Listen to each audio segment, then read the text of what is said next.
És una casa ja de construcció feta per gent que va a Amèrica, ja tenia unes visions i uns gustos,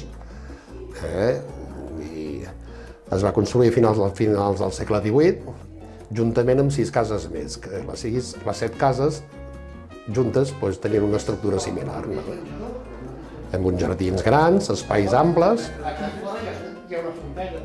i jo he procurat mantenir-la més o menys, amb modernitzacions, però més o menys igual, mantenint-se, ja és la mateixa estructura.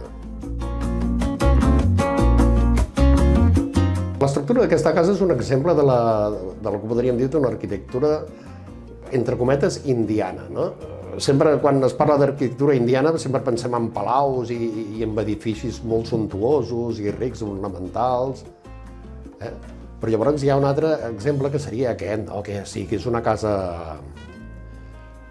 rural, diguem-ne, però amb una certa entitat. I, de fet, hi ha cases d'indians que també eren gent solvent i que són més petites.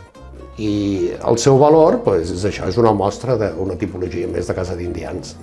Quan se'm va tocar aquesta casa vaig omplir 17 arxivadors de papers antics, que van des del segle XVIII fins a la postguerra. I especialment de la postguerra hi ha bastant de paper.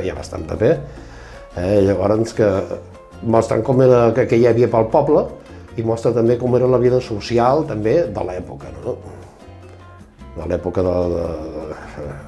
de la postguerra, dels indians, del 1910 al 1920.